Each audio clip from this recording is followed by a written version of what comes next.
Welcome to A Fork in Time, the alternate history podcast.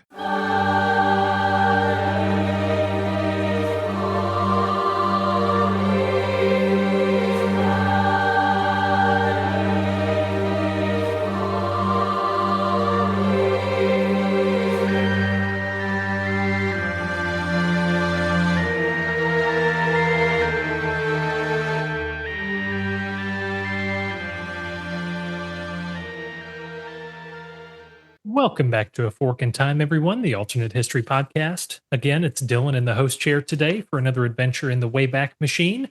With me today, I have, in no particular order, a certain gentleman who wants to say a certain something. Hi, good people. Chris Capola, everyone. And we also have Evan Buck in the house.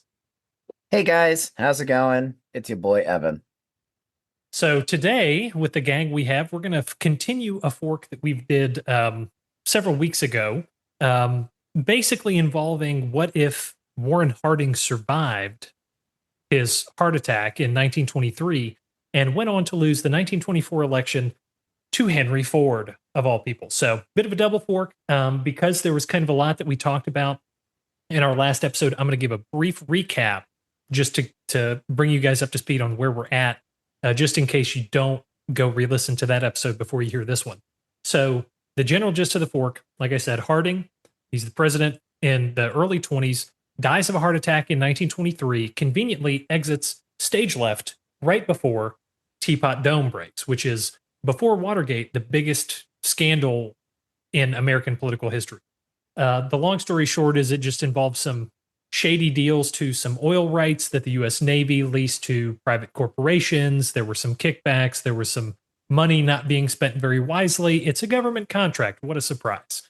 But the long story short is, in our timeline, because Harding survives, he is tarred, and most of his cabinet are tarred with the scandal of Teapot Dome, causing them basically to not be able to put up a unified front against what in our timeline was the most ridiculously fractured Democratic primary election ever, like 103 ballots or something like that. So in our fork, we said that in the midst of all this Democratic nonsense, Henry Ford comes in as a dark horse candidate and says, hey, why don't you put my name forward? He stops pretending he's not interested. Opinion polls in 1924, before the primaries, actually showed him beating Harding. So in this situation, he puts his foot in the Democratic race, wins the presidency, and Ford becomes a Democrat running the country for the next 4 years.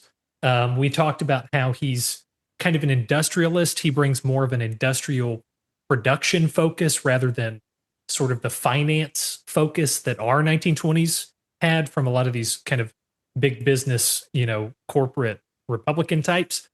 We talked there's about there's a very particular reason for that we'll get into later. Yes.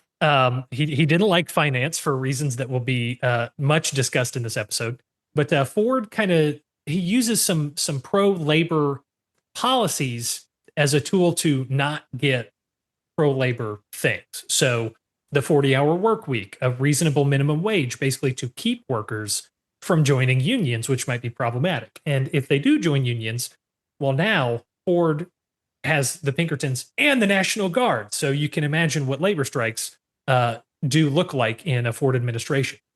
We talked about how he would actually kind of begin a earlier version of the TVA, kind of using corporate expansion through like Westinghouse to electrify and dam some of the rural South, build up the industrial base down there, and then sort of the car cities of the Great Lakes. And kind of be much more aligned to kind of a more corporatist, fascist-friendly, top-down corporate economic directive style of things. We think he's probably pretty isolationist, at least in the first term. The big thing that I'll bring up is, in a Ford presidency, there's no second financing plan to basically shore up the Weimar Republic. The first one, the Dawes plan, was in 24. In the Harding administration, basically giving loans to the Weimar Republic to let them pay the British and French back, who could then pay the U.S. back. It's basically a giant money laundering scheme, but on a governmental scale. In our timeline, there was a second plan, the Young plan in 1929, but under Ford, who is much more against financiers and sort of, New York Wall Street marketing, there is no second plan. So that's going to come up very importantly later. Ford wins again in 28, continuing all the great stuff he's doing, right in time for what is probably going to be an earlier Great Depression to hit. And our supposition is that instead of October of 1929, it actually starts in March, there actually was a small stock market crash in March of 1929. The Federal Reserve actually announced in March, hey, maybe y'all should stop speculating. It could be kind of dangerous for the market. That announcement actually triggered a crash that was only stopped when Charles Mitchell, the owner and founder of National City Bank, which is today Citibank, came in and basically promised $25 million in credit to shore up the market. Well, in our timeline, with a less finance-focused Ford, we're going to say that, even if Charles Mitchell does decide to put up some of his own money on this crash, it doesn't quite work, and it's not quite as much. Ford, as the government sort of chief executive, pays basically no attention to the stock market and Wall Street. So basically, we're going to say that in 1929, in Ford's second term, March of 1929 is when the Great Depression really kicks off with the stock market crash. The stock market crash is probably not as severe. It's a short drop, but it's not multiple of them like Black Tuesday and Black Monday or Black Thursday. But what that leads into is that leads directly into some other problems that had been cooking with agricultural surplus. Over the winter of 28-29, the U.S. had grown like 250 million surplus bushels of wheat. And then in May of 29, they announced, right after all the stock market crash is happening right now, they announced that they have 560 million more bushels of surplus. So you now have 750 million bushels of surplus wheat, kidding, at a time when the stock market has crashed. Nobody knows what's going on. Prices are just bottoming out across the board. So what happens? So I have been in a pop culture reference that I did not anticipate making during this episode. I have been watching a show recently with my family called The Gilded Age, and I don't know if you guys have heard of that show or seen that show. But Dylan, when you were talking about the stock market, not being propped up anymore, I thought about this scene where the robber baron George Russell is basically trying to squeeze out some of the people that wronged him by continually buying shares of his own company on the open market. Kind of being akin to the strategy that is employed here by, the feds. But the only problem is you can only do that so long on a national stock market level versus somebody individually doing that with their own funds for their own company's stock. So it really only becomes a matter of time until that crash just becomes more prolonged. And what we think of as the October, Black Tuesday kind of becomes that March 25th date, whatever day of the week that was. That just kind of, I think, becomes the official start of things. Keep in mind, I believe inaugurations are still taking place in March. In March. And at this point, the first January 20th inauguration was FDR 1937 for the 36 election. Okay. So it didn't actually shorten his term either way, but yeah. So, but here's the thing then. So we have Ford winning again when things are going pretty decently for him. And then almost literally within the week, like after he gets sworn in, the week, we get a stock market crash. How do we think that goes over very well? Beginning, it's within the month. Yeah. It was March 4th in 2019. Oh, that's right. That's right. Yeah. So it's within the month. Oh, yeah. Okay. So within a few weeks or a couple weeks. Yeah. That I think, and combined with some of what you talked about with, the commodities issues that we see that are going to, persist and exacerbate, this leads to a much more different, I think, emphasis of what goes on during the Great Depression, but it still leads to, you know, a kind of a downward spiral effect, I would say, because Ford, he's focused on these big industrial cities. He's focused on, this kind of proto, fascist, not exact fusing of government and business, but there's a lot of fusing of government and business interests, which is a good way of putting it. And so, his tools in the toolkit for this to try and fix this are fairly limited. Although, Chris, you did mention something that aligns very well with, Henry Ford's attitude towards the Soviet Union, and ultimately what we did in our timeline in the early 30s, recognize the Soviet Union under the FDR administration. But Chris, I'll let you take it away on that. What do we think is going to happen with Ford and this agricultural surplus we're talking about? So that's the crazy thing about this. When, like, we all know, if you don't know yet, I have already said I want to make this a 4 or a 5-parter just to drive home the point that Henry Ford was a fascist. That Hitler every night slept with a picture of Henry Ford beside his bed. He's the only American mentioned by name in Hitler's book, Mein Kampf. Yeah, he's the only. I was blanking for a moment on the name, and I'm like, this is one of the most famous, infamous books in history. I should know this. And I believe a lot of the, Nazis during the Nuremberg trials basically just straight up said, besides Herbert Hoover, Henry Ford represented America.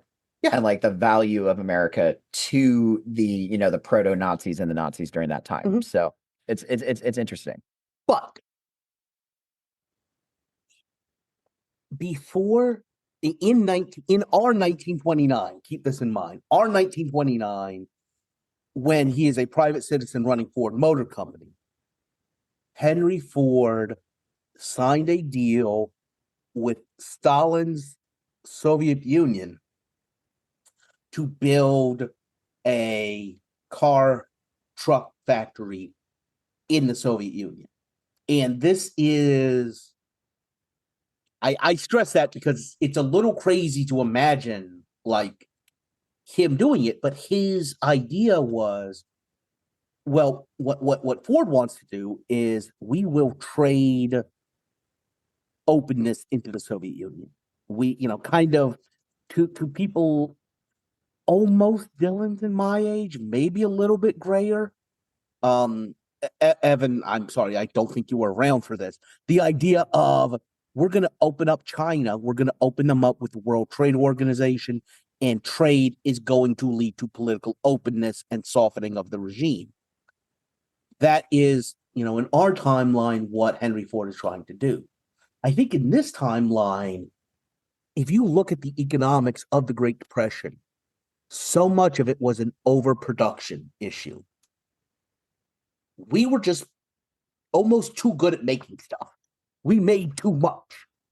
And I think because he's willing to put aside as a private citizen in charge of his company, he's willing to put aside everything else. I think in this timeline, he might look at the Soviet Union, and keep in mind, this is like early Stalin. Stalin is just kind of solidifying his role. This is the beginning of the first 5-year plan, where the Soviet Union is trying to begin industrializing, begin producing tractors and trucks and equipment domestically. And I think Henry Ford just opens up and starts trying to build as much as we can for them and sell them as much as we can. And the Soviet Union is more than happy to buy all of it because they are desperate to start industrializing themselves. And I think with, a Henry Ford private citizen in our own timeline that was open to trading with a political entity that the United States did not recognize at that point, it wouldn't be recognized until 4 years later under Roosevelt. I think Ford is more than happy, if he hasn't already done it in his first term, he recognizes the Soviet Union and gives them this in exchange for them, taking all of this excess surplus off of our hands. So surplus what? And I think that's key because we had talked that's all bit. the food stuff that we're overproducing, right? The wheat and the milk and all that. We had talked a little bit. Food stuff is the one thing the Soviet Union kind of produces. And so they also,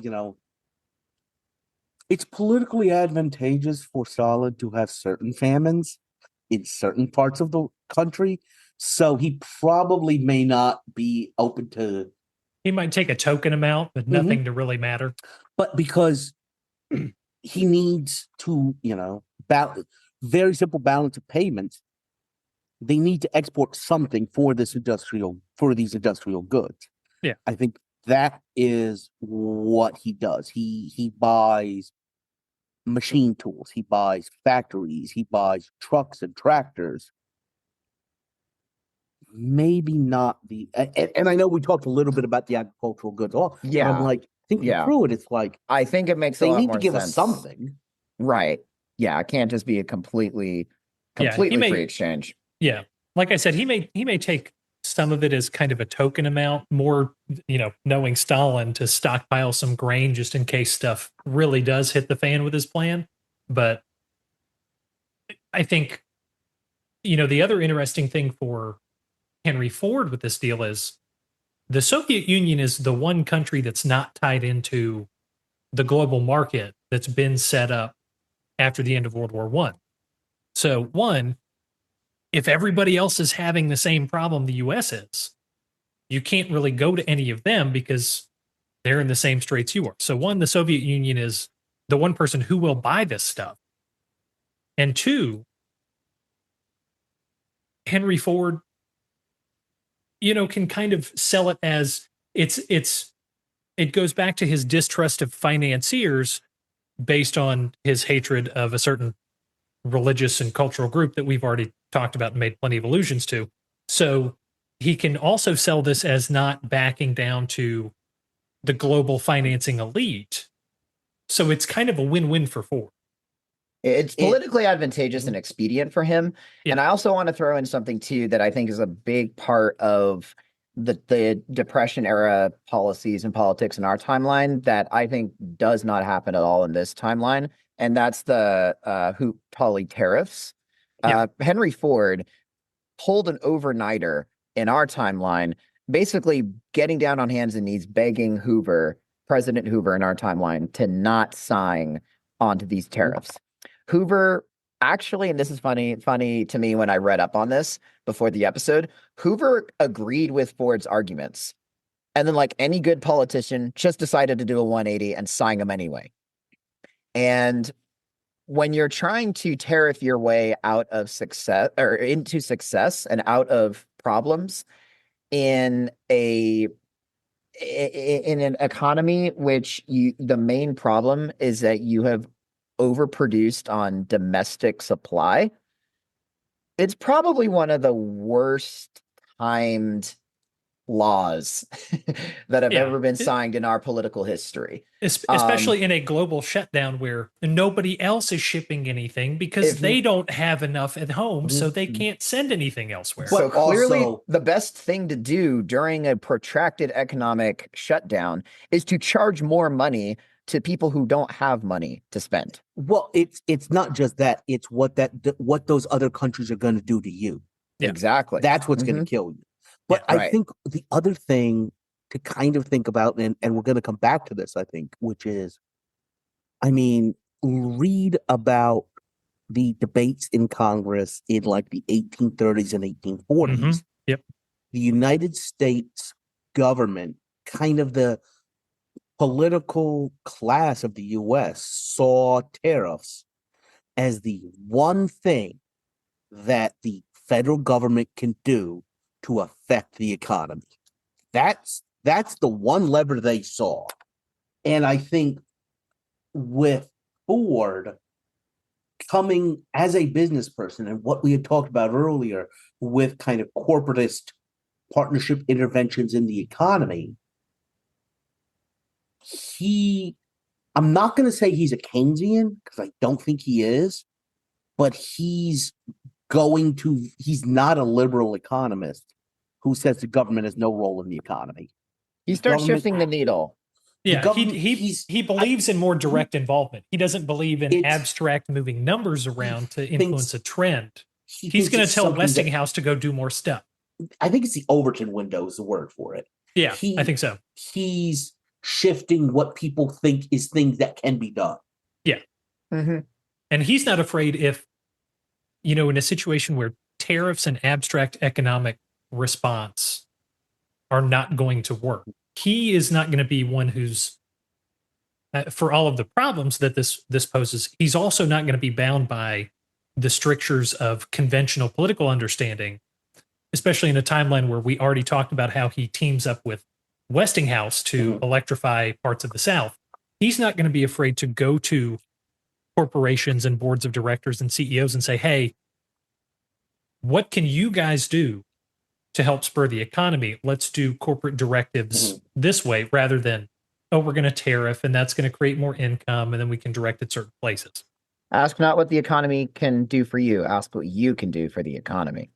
I would actually say, ask not what you can do for the economy. Ask not what the economy can do for you, but ask what you can do for your corporation.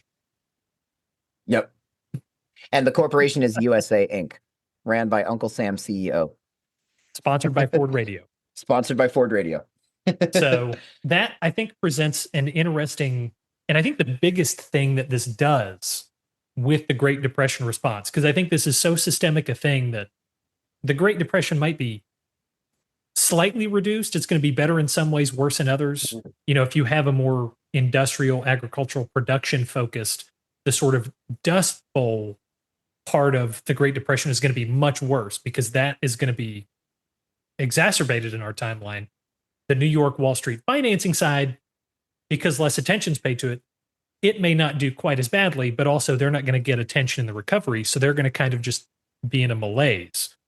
But this, they're going to get attention. They're getting attention. Yeah, well, they're getting attention in another way. They're not going to get financial attention. Let me put it that way. But what this does is this opens up, like Chris, what you talked about. This opens up a way for the American public to understand that things can be addressed, which is direct response, direct involvement, intervention by the government in the economy. If you look at kind of what in our timeline FDR did, there was a lot of stuff he did that was just throwing things against the wall to see what stuck and hoping that it worked. Combining letters and hope they sounded good. And by the way, if it fell off, that's fine. We'll throw something else. Bad ideas were tried, and if they did not work, they were abandoned. Yeah, it's the Edison style.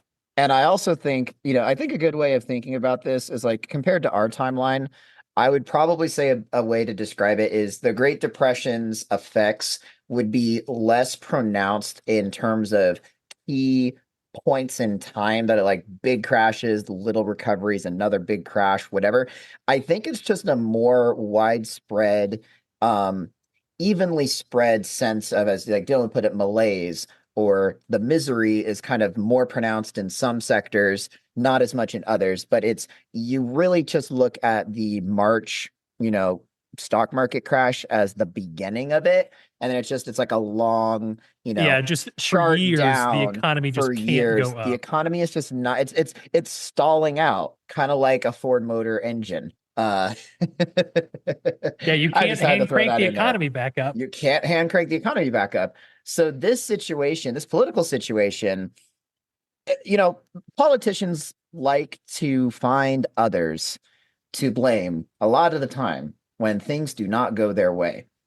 And we've been, dancing around it. We've also been directly implying it. And we have pretty much out and out said it during the course of this episode. But now I think it's as good a time as any to just rip the mask off and say exactly what we think a second term Henry Ford is going to do in large part as a result of this Great Depression. And this is his chance to blame a certain group of people who are, by and large, A lot of them are pretty rich, pretty powerful. They're the financiers. They're the heads of a lot of these big companies. Henry Ford, as most of us probably who are listening to this podcast know, has a very strong anti-Semitic streak to him, to the point where, as we said earlier in the episode, he's the only American mentioned in Mein Kampf. And, he's awarded the Order of the Golden Cross or whatever in our timeline. I think it was the Knight's Cross. Or the Knight's Yeah. Cross. Whatever Yeah. whatever European award it is. Oh, it wasn't a European award. It was a German award. Well, it was Yeah, a German award, Yeah, but to give you an get what I'm idea, saying.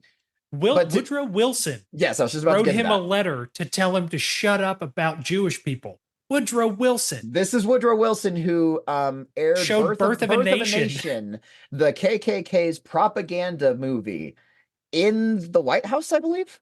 Oh, yeah. He showed it on the White House Yeah, lawn. he showed it on the White House lawn. Like, when you have Woodrow Wilson, who graduated racism university with a PhD and honors, is telling you to sit down and shut up. I mean, he literally, when he was president of Princeton, this was the beginning of racial quotas in the Ivy League. Yeah. So this is where we think Ford is going to start blaming a certain group of individuals, the Jews, the bankers, financiers, all of them, in a desperate attempt to revive, a combination. It can be kind of a combination of sagging political fortunes, a sagging economy, all of those things. What sort of implications and how do we think this is going to change, on a policy level, on a national, in a national sense? Well, I think the biggest thing is Ford probably realizes that. So there's no 2-term limit yet constitutionally, but Ford probably realizes that even were he inclined to go run for a 3rd term, realistically, he's probably shot. But what he can try to do is preserve his sort of kind of party legacy on this Democratic Party that he's been the leader of for the last 8 years. So I kind of want to talk a little bit about what is that legacy. Yeah. And we talked about it with Wilson. I'm going to explicitly talk about it now. He wants the Democrats to be the party of real Americans. Yeah. As defined by the 1920s Klan. We are the party of white Protestants, native-born Americans. That is who this country was founded for. This is who should be running it. And by blaming finance, by blaming Jews, also not explicitly blaming them for the Great Depression, but by blaming Catholics and other And Eastern immigrants and Southern European immigrants, this is also another way to solidify the base of the Democratic Party at this point. Yeah. It almost has rings of the pre-Civil War know-nothings. That's what I was thinking. In terms of a worldview. Yeah. And also, in the first episode, we specifically talked about how this is what gets Ford the nomination in 24, is because the KKK showed up, almost started a fistfight. Actually, did start a fistfight at the Democrats. It was the Republicans they narrowly avoided. But the KKK was avidly against Al Smith as a Catholic New England Democrat. It was New York. New York, sorry. Yeah, New York, not New England.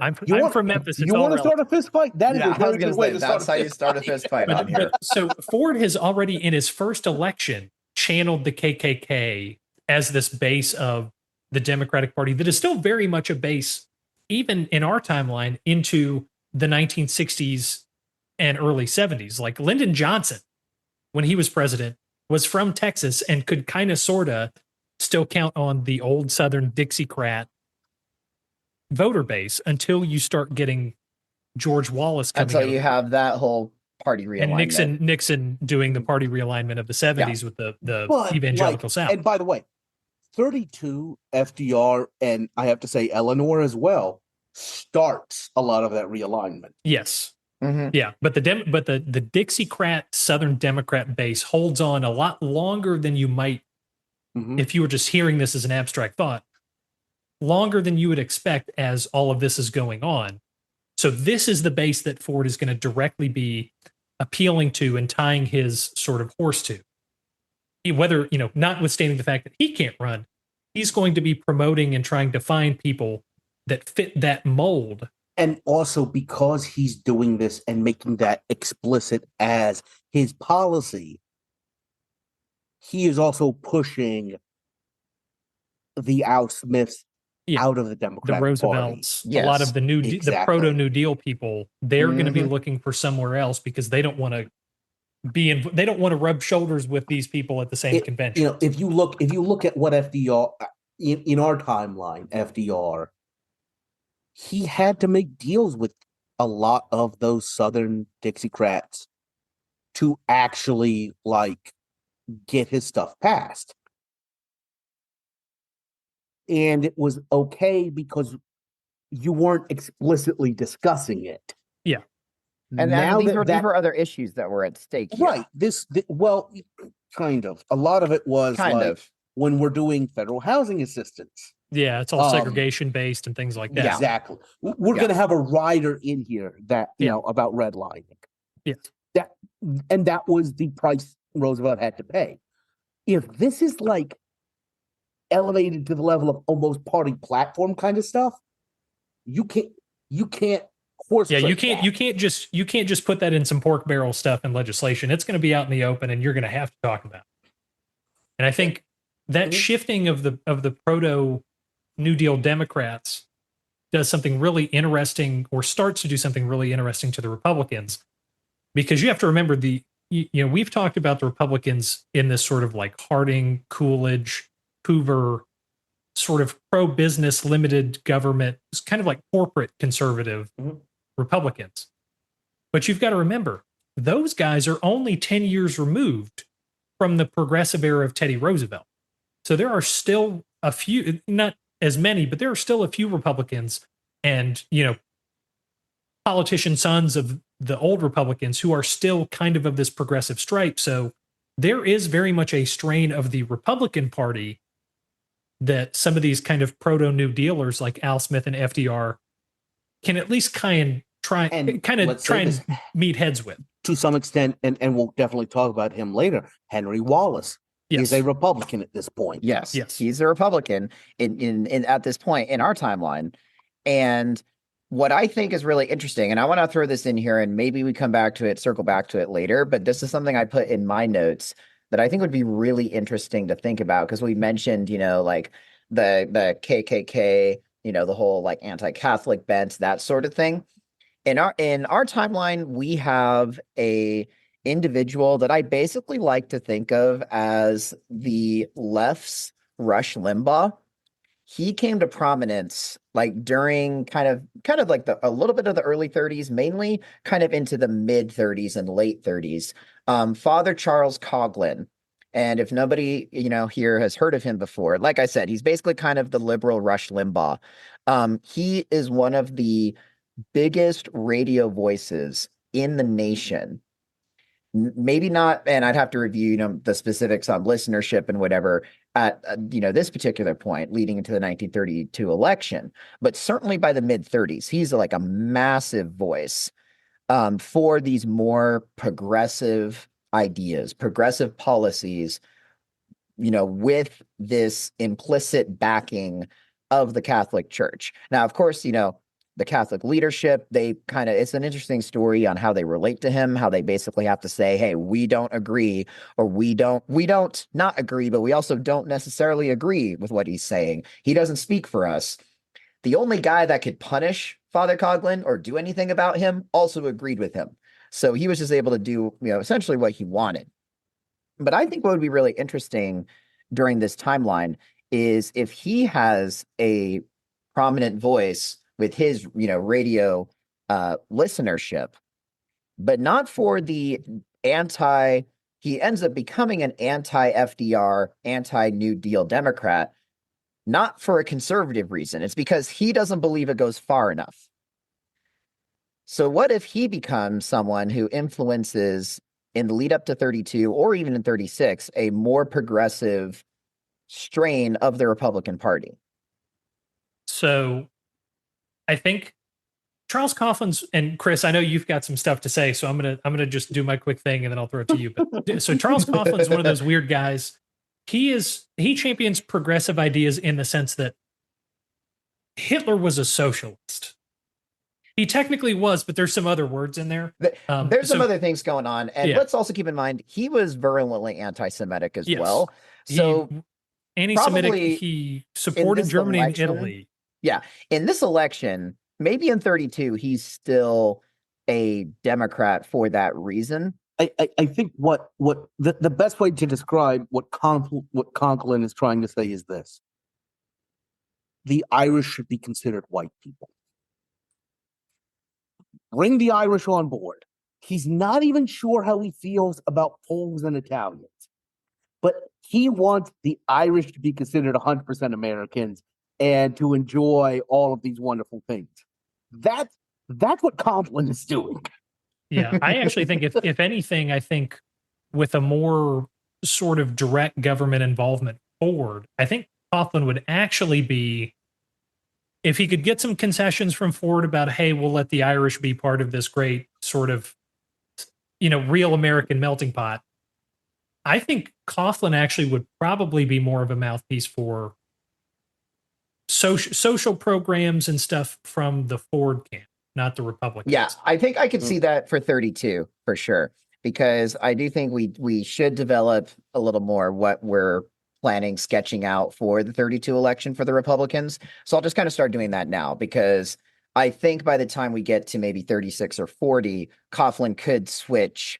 I think that's when stuff gets much more interesting with Coughlin's impact. In like episode 4 and 5 of this arc, when it just turns into my personal invective against Henry Ford, and I will add Charles Coughlin to this freaking list. All right, I will sit here and read the plot against America if that's what it comes to. But before we get to that, very entertaining spectacle. Let's set up what happens for both sides in the 32 election. So we have the Great Depression going on, kind of this economic malaise. Sorry, Jimmy Carter, economic malaise happening, before you come around. So we have Ford deciding to bow out, not run for a third term. Let's talk about the Democratic side first. On the Democratic side, who do we think are gonna become, prominent voices on the left-hand side? Because obviously we have the Al Smiths and those kind of people being, put to the side. So are we going to have like a unity candidate, someone that's, that Ford can really personally get behind? What were we thinking there, Dylan and Chris? So I think Ford is going to realize that after 4 years or after 8 years of a CEO, he's going to have to get somebody who's in kind of the Washington political scene, but he's going to want somebody who's, let's say, amenable to some of his worldviews. But amenable, but also I feel like he's going to want some distance. Yeah. Because like close enough, but not super close. He's pretty sure this person is going to lose. Yeah. So he's going to become the sacrificial lamb. He wants to save his legacy a little bit. Mm-hmm. Yeah. So we came up with a ticket of someone who in our timeline is pretty famously known as Cactus Jack, who is FDR's first. And by famous, I mean like on this podcast, because most of you have never heard of him. Nobody has no idea who he is. Yes. Yeah. Famous in terms of by the way, podcast hosts. I think I'll make sure this drops after the Zangara episode. So people will understand. Famous to us. Yeah. Yes, exactly. So John Nance Garner is who we're talking about from Texas. Mm-hmm. And John Nance Garner is kind of this, he's kind of this sort of nativist Ford type conservative Democrat. He's kind of the closest you're going to get. Definitely do not read about what John Nance Garner did in his early political career to some of the constituents in his Texas district who are predominantly Mexican. That's episode 7 of this. Oh God. Oh, no. I'm not making any commitments to Chris, dear listeners. We've already done one 5-part arc. I'm trying to keep it from getting to that point. But Garner's he's a fan of kind of limited intervention. He hates labor strikes, which Ford's going to love. He's very much this kind of red-blooded Texas American Democrat. So, and in our timeline, he basically did a backroom deal with William Randolph Hearst, who also is very much like Ford in a lot of ways, with FDR against Al Smith, because Cactus Jack and Hearst could not stand the idea of Al Smith, a Catholic Irishman, becoming the Democratic candidate in 32. So that's actually how FDR becomes a presidential candidate with Cactus Jack as his VP. So I think Cactus Jack is going to be our kind of Fordist Democrat presidential candidate. But if you go that far out on the wings for your president, you've got to bring somebody else in to kind of rein him back in, kind of get him back more towards center. And there's not a whole lot of other really famous sort of middle of the road centrist kind of conservative Democrats from this time period, because we hear so much about the New Deal people. But there actually is one interesting. He ended up being kind of a New Dealer in the Roosevelt administration, but he was never involved in sort of advocating for a lot of the domestic Roosevelt direct New Deal policies. I'm So just I think going to say it. It's Cordell Hull, and he's the longest serving Secretary of State in United States history because he spent 12 years and change under one administration. So that's why you don't know about him on a domestic policy front, because he's too busy working on stuff in the international realm. So Cordell Hull, we think, is going to be the vice presidential pick. This is before, of course, he is Secretary of State. He doesn't become Secretary of State in this timeline, but he is more well known for those kind of, international bona fides. And he has like this kind of, let's lower tariffs. Let's not really, he's not super hardline on almost anything as far as I'm aware. So he's palatable enough to enough camps to where I think he'd be a good, and the fact that he is, we have Gardner, who's a longtime senator, Hull also being, technically, if we have a divided Senate in the United States system, the vice president is, the president of the Senate, the tie-breaking vote. So Gardner is going to look at Hull and be like, hey, he's somebody that I could basically trust to work with people in Congress to pass my agenda. And not just break ties, but to win the vote. Yeah, who's been in Congress and has those relationships. Which is very important which would be very important for Cactus Jack. Yeah. So that's what we have on the Republican or on the Democratic side. I want to introduce who we discussed and think as a possibility on the Republican side, because I think it's really interesting to see this.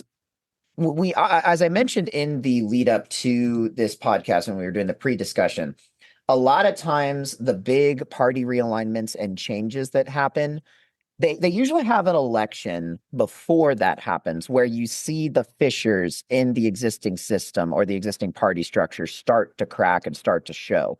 Best way I could describe this is like, Barry Goldwater getting trounced by Johnson actually helped lead to, the Reagan Revolution later on in the 80s.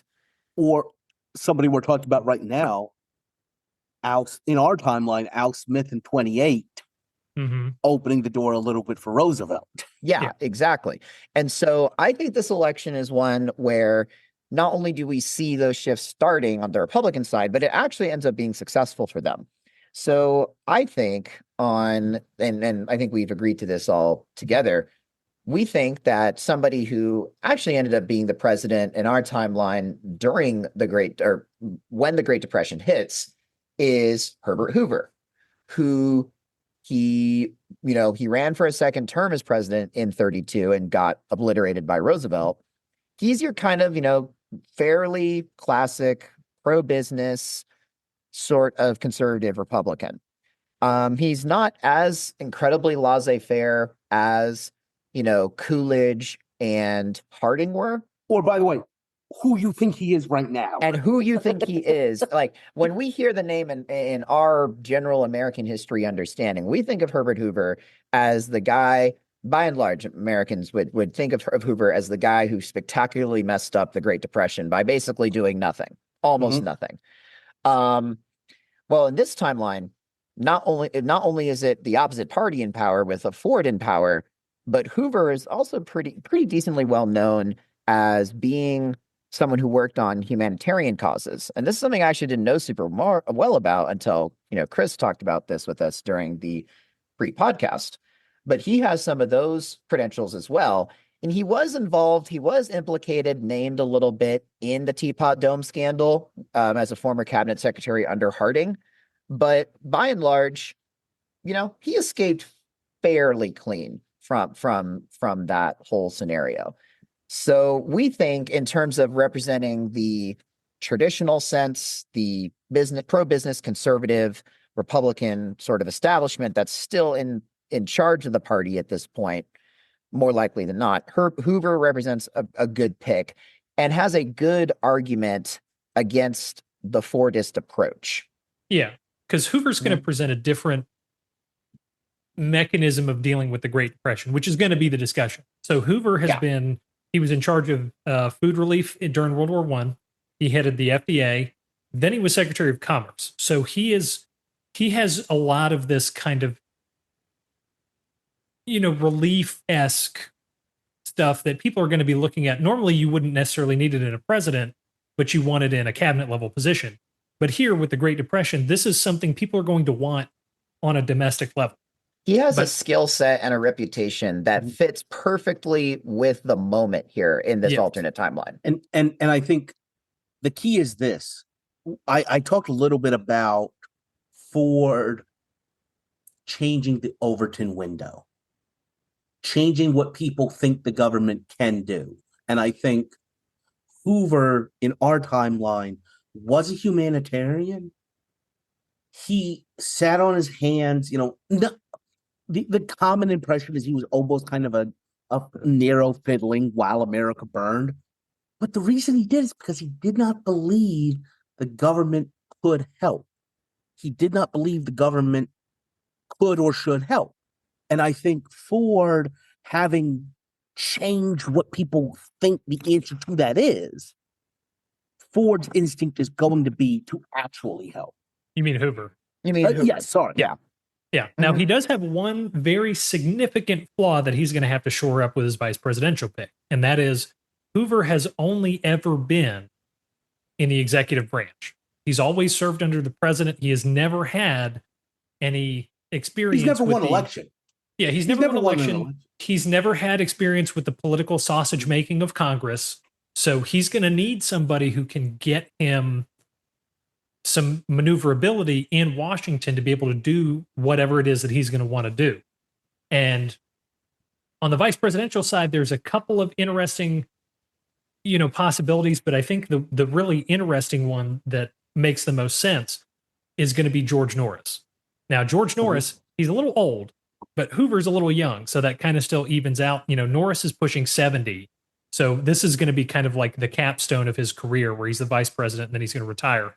But he's been in Congress or the Senate since 1910. So he knows all of the levers. The man literally switched parties in our timeline from Republican to Democrat because he was kind of middle of the road. And the Democrats needed him to keep his seniority so he could control everything in Congress. So Norris is a very good political wheeler dealer. And he also has the progressive bona fides to bring in that side of the party. Norris is basically the last OG Teddy Roosevelt bull moose progressive left in Congress. He proposed the direct election of senators before it was a constitutional amendment.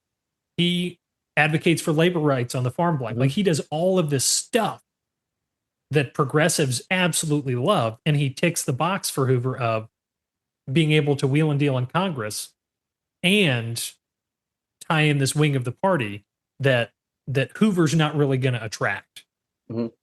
So I think that sets up a really interesting showdown between kind of, I don't want to say a big tent ticket on the Republican side, but kind of a bridging of two eras. I think it's a bridging of two eras, starting to lean towards a big tent, because when you have one political party basically doing everything that it can to exclude certain people and really only focus on a certain geographic area, a certain home base of operations, a certain, race of people that they want to have voting for them and giving them power and representing their interests, it would be rather foolish if the opposing side, wants to come into power. They can welcome all of these political refugees and just say, okay, we're a big tent. We're going to have a more traditional guy who is taking some cues from Ford and is going to do it better. That's Hoover. But then we also have the longtime Teddy Roosevelt-like progressive who, curiously, at the end of the day, kind of actually represents some of the more, progressive ideas that might be helping us dig out of the Depression better, leading the charge. And that's Norris, the vice presidential pick. So ultimately what I think happens in this election, because in our timeline, we have Hoover as the president losing very handily to FDR and his vision. I think in our timeline, we have Ford seen as responsible for, overseeing and presiding over economic malaise. So Gardner and Hull, thank you. I was misplacing his name. Gardner and Hull are going to lose, I think, to Hoover, the Hoover ticket, the Hoover and Norris ticket, but it won't be quite as cataclysmic as a result. So we'll have 2 terms of Ford, and then Hoover and Norris are going to come in. We did also think, just to get a little insight into what we were thinking as well, we were thinking that Robert Young Bob La Follette Jr., the son of, the very famous progressive candidate, Robert La Follette Sr., we thought he might be a possible VP pick that would represent the more progressive side of the burgeoning Republican Party. He is a little bit on the young side, though, for this election. And one person that we also did name drop earlier in this episode, but, for personal reasons, very deep personal reasons, probably would not want to run with Herbert Hoover, is Henry Wallace. That's a whole other kind of side story that we don't necessarily need to get into. But basically, Henry Wallace kind of faulted Hoover in our timeline for killing his dad, being responsible for that, or at least, with his policies kind of leading to stress that ultimately ended up killing him. So 32 election, we got the Republicans in office, kind of starting to take a more of a progressive tact. I think you have New Deal Republicans. I think you have more New Deal Republicans. They're basically our Democrats of this time. I think you have Henry Wallace. I'm going to throw out Francis Perkins. You're going to have a lot of people who have been in kind of a progressive, because, you're right in that progressivism kind of stalled, kind of actually got the Democrats in 1912. And they were in both parties. I think now you see it coalescing into the Republican Party, and you see a lot of these people who Roosevelt brought in our timeline, and I think Hoover will bring in this timeline, because Hoover's an engineer by training. He might be the first president that wasn't a lawyer. I mean, politicians are lawyers. Either a politician or a war hero. Right. True, yeah, a lawyer true. or war hero, yeah. He brings in specialists, and I think you got this group of people who have been moving in kind of a progressive sphere outside of politics. I mean, the last, you could say Teddy Roosevelt, like 1904, 1908, maybe Taft, but then you had Wilson, who we've, I kind of want to reach out to bring Eric Rush back on to talk about how much he hated Wilson. Oh yeah, there's no love lost for Wilson on this show. That also, but so you've got people that are voting that have never really had progressive politicians in office, and a lot of them, but the ideas have been there, and a lot of them are now coming out and and getting involved in Washington again. Yeah. I mean, there's a very reasonable argument to be made that, like you mentioned, 1912. Mhm.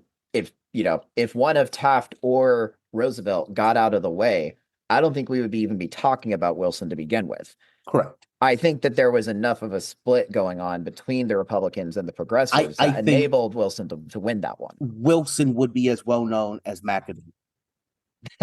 Yeah. Well known among us amateur historians on A Fork in Time, but nobody else really knows about him.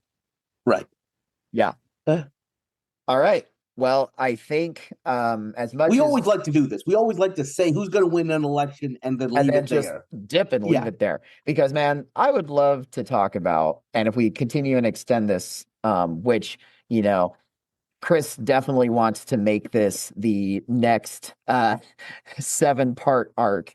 And I don't know, we might face a riot from the other co-hosts and our listener base on this, but maybe Chris doesn't particularly care at that point. I don't know.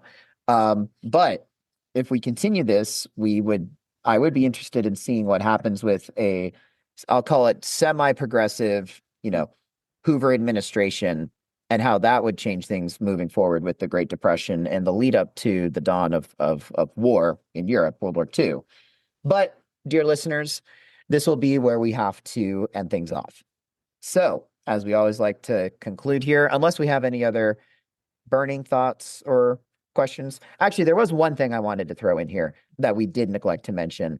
In the pre-podcast, I did talk about this idea of how the bonus army would have been handled. And for those who aren't familiar with this element of American history, basically there was a bunch of veterans who were promised certain pensions, certain benefits, that once the Depression hit and the government started lacking a bunch of money. If you can believe it, these were veterans from 1980. The World War I. That the government said, we're going to give you a check in 1945. Not knowing that by then we create a whole bunch more veterans. Exactly. So they start basically staging a massive protest and camping out in the Washington National Mall, in front of Capitol Hill. Like they're kind of causing a ruckus because they're afraid they're not going to get paid. And they have very good reason to believe they're not going to get paid. Well, it's not that they're not going to get paid. It's that I'm going to get paid in 12 years. I'm going to get paid in 15 years. Yeah. Pay me now. Yeah, exactly.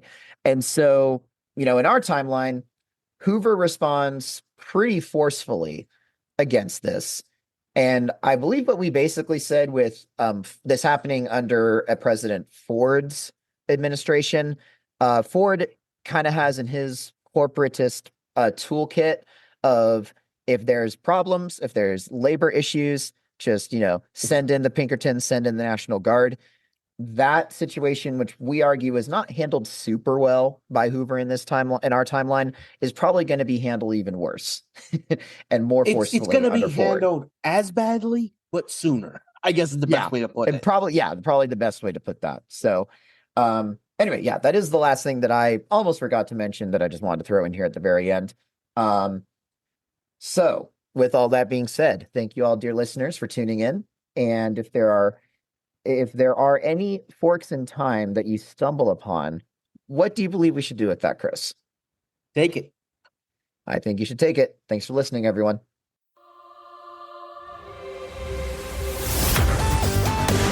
Thanks for listening to A Fork in Time, the alternate history podcast. Learn more and provide feedback by visiting our website at www.aforkintimepodcast.com. Connect to us on Facebook at facebook.com/aforkintime or follow us on Twitter at AFIT Podcast. If you want to support the show financially, visit our Patreon page at patreon.com/aforkintime. We hope you will join us next time.